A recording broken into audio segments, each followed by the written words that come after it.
Halo, apa kabar pemirsa? Bertemu lagi bersama saya Mahi Pratama dalam Warta Parlamentaria. Kami sudah menyiapkan beragam informasi seputar kinerja dan kegiatan anggota DPR RI. Inilah Warta Parlamentaria selengkapnya.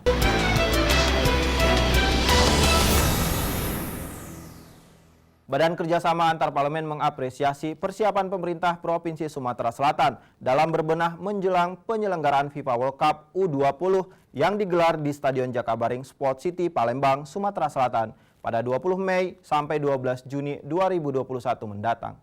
Badan Kerjasama Antar Parlemen mengapresiasi persiapan pemerintah Provinsi Sumatera Selatan dalam berbenah menjelang penyelenggaraan FIFA World Cup U2020 yang akan digelar di Stadion Jakabaring Sport City, Palembang, Sumatera Selatan pada 20 Mei hingga 12 Juni 2021 mendatang. Wakil Ketua BKSAP DPR RI Mardani mengatakan secara keseluruhan Jakabaring Sport City sudah siap menyelenggarakan World Cup U20. Mardani juga mengapresiasi pemerintah Provinsi Sumatera Selatan dalam upaya memenuhi beragam fasilitas internasional sesuai standar FIFA. Ngerasain rumputnya, kita udah lihat spek dari kursinya, semuanya sedang bekerja keras memenuhi standar FIFA. Kita doakan Jakabaring, Palembang akan jadi salah satu kebanggaan Indonesia di World Cup U20. Anggota BKSAP DPR RI Lasmi Indrayani mengatakan persiapan Jakabaring Sport City menjadi tuan rumah World Cup U20 luar biasa. Lasmi berharap dengan adanya pagelaran FIFA World Cup U20 dapat menumbuhkan sektor perekonomian khususnya bagi masyarakat Sumatera Selatan. Saya melihat kondisinya sangat luar biasa, persiapannya juga mantap. Tadi kami melihat ada tempat untuk ganti baju pemain, itu top sekali. Ada disertai juga kursi untuk bench pemain, juga keren. Itu adalah produk lokal, sangat luar biasa. Dari Palembang, Andri, TVR Parlemen melaporkan.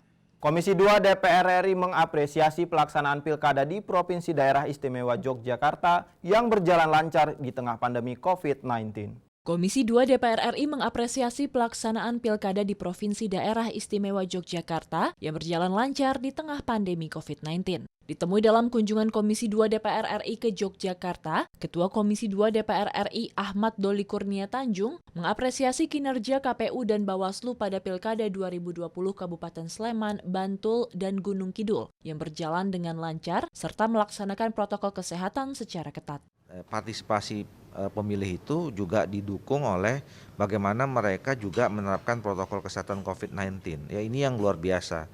Kami mencatat informasi dari Satgas COVID-19 mengatakan bahwa tingkat kepatuhan masyarakat yang hadir itu bisa mencapai antara 90-96%. Ini luar biasa.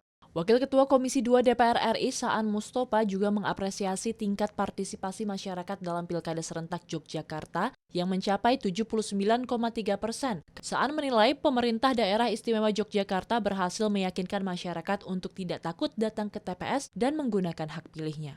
Dari 2015 yang lalu sekarang menjadi 80%-an, naik sekitar 5%-an dari dulu.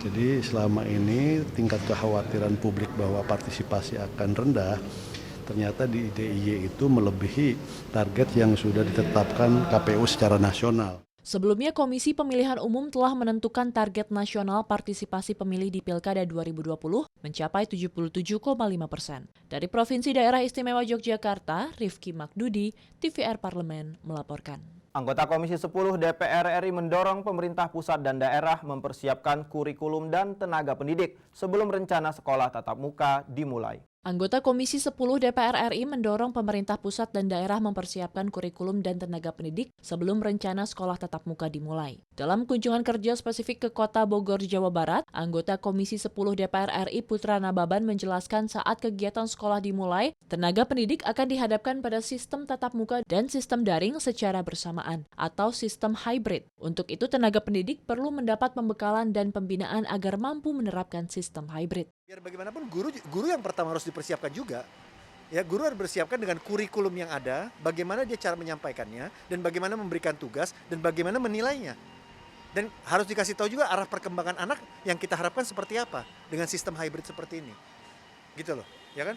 Nah, jadi menurut saya guru adalah salah satu komponen yang memang juga betul-betul harus dipersiapkan oleh sekolah, ya, oleh dinas pendidikan, bagaimana untuk menyampaikan mengajar dengan sistem hybrid yang akan dilakukan. Anggota Komisi 10 DPR RI, Andi Muawiyah, mengatakan kurikulum dan sistem pengajaran hybrid harus dipersiapkan dengan matang. Pemerintah sebaiknya meninjau dan memastikan lagi rencana tersebut, khususnya untuk sekolah di daerah zona hijau yang sudah benar-benar siap. Nah, konten ini bermasalah, baik masalah silabi, kurikula, dan sebagainya. Saya pikir kami di Komisi 10 masih sangat ingin mempertimbangkan kalau ini tidak secepatnya diantisipasi lebih jauh tentang bagaimana baiknya. Sebagai komitmen menekan penyebaran virus corona, pertemuan Komisi 10 DPR RI di Kota Bogor dilakukan di Taman Ekspresi Sempur Bogor. Dari Jawa Barat, Nuki Tampu Bolon, TVR Parlemen melaporkan. Jangan kemana-mana pemirsa, karena kami masih memiliki banyak informasi lain dalam Warta Parlamentaria. Di antaranya datang dari Komisi 6 DPR RI, dorong holding BUMN hadirkan efisiensi dan efektivitas. Setelah jeda berikut.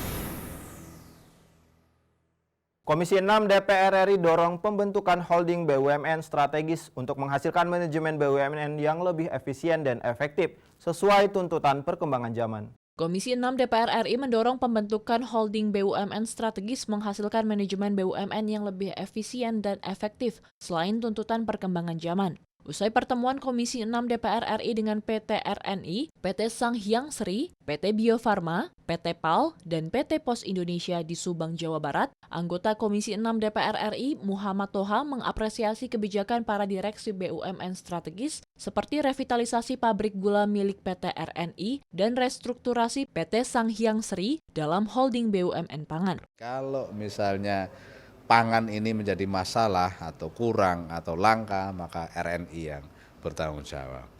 Kalau petani tidak bisa nanam karena tidak ada bibit, kurang bibit atau apa, ya, tidak ada benih dan sebagainya, maka Sanghyang Sri yang ini. Anggota Komisi 6 DPR RI, Abdul Hakim Bafagih, menekankan holding BUMN wajib menjadi ujung tombak pemulihan ekonomi nasional di masa pandemi, yang tercermin dari prioritas dan implementasi roadmap setiap holding BUMN. Holding farmasi itu, ya kan, ada Bio Farma, ada Indo Farma, sama ada Gima Farma. Nah, ini arahnya itu memang untuk mencukupi kebutuhan obat dalam negeri atau ingin ekspor. Nah, itu roadmapnya harus jelas. Kemudian untuk BUMN holding pangan, dia ingin fokusnya kemana? Goalsnya itu lebih ke kedaulatan pangan atau ketahanan pangan. Holding BUMN pangan ditargetkan terbentuk pada akhir tahun 2020. Saat ini progres BUMN klaster pangan sudah dalam persiapan pembahasan antar kementerian. Dari Subang, Jawa Barat, Dwi Ayu Lestari, TVR Parlemen melaporkan. Setelah mengunjungi beberapa sekolah di Jabodetabek, Komisi 10 DPR RI menilai sebagian besar sekolah belum mampu melaksanakan pembelajaran tatap muka. Setelah mengunjungi beberapa sekolah di Jabodetabek, Komisi 10 DPR RI menilai sebagian besar sekolah belum mampu melaksanakan pembelajaran tatap muka. Wakil Ketua Komisi 10 DPR RI Agustina Wilujeng Pramestuti menjelaskan, ditemukan banyak sekolah yang masih terkendala biaya untuk melaksanakan protokol kesehatan. Namun sebagian besar orang tua telah menyadari pentingnya sekolah tatap muka, khususnya bagi mereka yang harus bekerja di luar rumah. Karena masalah pembiayaan, siapa yang akan menanggung biaya yang keluar untuk protokol kesehatan belum. Ya, kemudian yang kedua, beberapa orang tua masih khawatir. Ya walaupun lebih banyak yang sudah merasakan bahwa sekolah tatap muka itu perlu. Agustina menambahkan pendidikan tidak masuk prioritas yang ditangani pada saat bencana, mengingat alokasi anggaran untuk pendidikan di saat bencana tidak diatur dalam undang-undang. Untuk itu Komisi 10 akan mendorong pemerintah memasukkan pendidikan ke dalam perubahan undang-undang kebencanaan untuk menjadi sektor yang diprioritaskan. Pendidikan tidak masuk dalam hal prioritas yang ditangani pada saat terjadi bencana. Hari ini kita darurat bencana kesehatan yang dampaknya terhadap pendidikan juga besar. Mengapa pendidikan kelihatan tidak begitu diperhatikan dalam proses pandemi COVID-19 ini? Karena tidak ada di dalam undang-undang. Anggarannya tidak bisa diambilkan terlalu banyak untuk pendidikan. Sebelumnya, Menteri Pendidikan menyatakan sekolah tatap muka direncanakan akan mulai pada awal Januari 2021, namun belum diwajibkan dan tergantung kondisi penyebaran COVID-19 di wilayah tersebut. Alda dan Arif, TVR Parlemen, melaporkan. Komisi 4 DPR RI mendorong pemerintah memberi bantuan kepada nelayan secara langsung dan berbentuk tunai agar kapal dan alat tangkap yang dibeli sesuai dengan kebutuhan serta lebih efektif. Komisi 4 DPR RI mendorong pemerintah memberi bantuan kepada nelayan secara langsung dan berbentuk tunai agar kapal dan alat tangkap yang dibeli sesuai dengan kebutuhan serta lebih efektif. Saat bertemu dengan para nelayan di Pelabuhan Belawan, Sumatera Utara, Wakil Ketua Komisi 4 DPR RI, Deddy Mulyadi, mengatakan, nelayan kecil membutuhkan bantuan kapal dan alat tangkap yang memadai, mengingat kapal dan alat tangkap mereka telah rusak dan tidak mampu membeli lagi. Pesan saya cuma satu, lindungi nelayan kecil, areal mereka tempat menangkap. Karena itulah harapan hidup mereka. Dan mereka berdoa setiap hari, menangkapnya bukan hanya untuk dia saja, anak cucunya masih terus bisa menangkap. Sehingga regulasi untuk Undang-Undang Cipta Kerja kita pasti senantiasa mempertimbangkan aspek kesinambungan. Anggota Komisi 4 DPR RI, Azikin Sultan, meminta pemerintah mengutamakan dan mempermudah akses perizinan bagi para nelayan kecil. Jangan sampai pemerintah lebih memperhatikan pelaku usaha besar di bidang kelautan dan perikanan. Dengan hadirnya Undang-Undang Cipta Kerja, saat ini nelayan lebih diuntungkan baik dari sisi izin dan perlindungan, serta kesinambungan di bidang kelautan. Kadangkala nelayan kita yang ada di Belawan ini merasa tersisih dengan adanya kapal tangkap yang lebih besar dan lebih modern, sehingga dapat menyusahkan para nelayan-nelayan tradisional. Kehadiran DPR di sini dalam rangka mencari solusi terhadap permasalahan-permasalahan tersebut. Rohim, TVR Parlemen, melaporkan.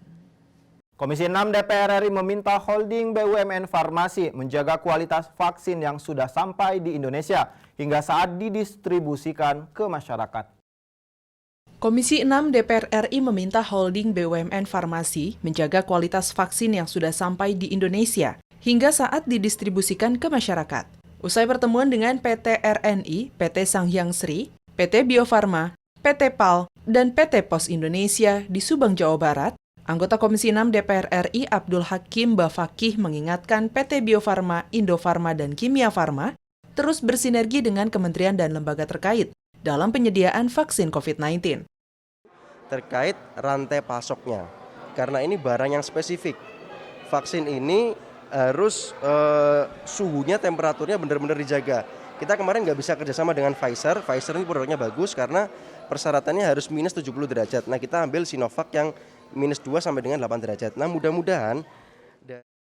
Anggota Komisi 6 DPR RI Muhammad Toha menekankan PT Bio Farma sebagai Ketua Holding BUMN Farmasi memprioritaskan bahan baku lokal dalam mewujudkan komitmen kemandirian obat dan alat kesehatan. Juta vaksin, menyusul akhir tahun 15 juta vaksin, dan mereka sendiri juga membuat vaksin untuk dalam negeri, meskipun memang diperlukan waktu yang lama karena harus ada teknologinya, harus alih teknologi, harus juga pengembangan, riset dan pengembangannya harus matang dulu. Sebelumnya Presiden Joko Widodo menyampaikan vaksin corona akan diberikan kepada seluruh masyarakat tanpa dipungut bayaran. Dari Subang, Jawa Barat, Dwi Ayu Lestari, TVR Parlemen, melaporkan. Pemirsa, kami masih memiliki banyak informasi lain dalam Warta Parlementaria. Tetaplah bersama kami.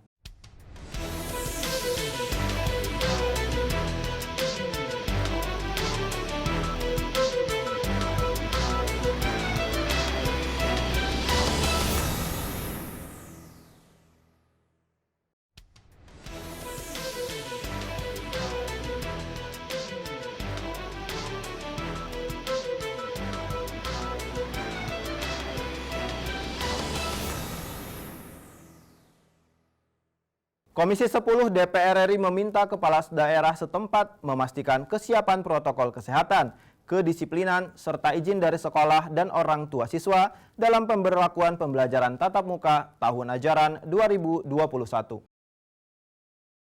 Komisi 10 DPR RI meminta kepala daerah setempat memastikan kesiapan protokol kesehatan, kedisiplinan, serta izin dari sekolah dan orang tua siswa dalam pemberlakuan pembelajaran tatap muka tahun ajaran 2021.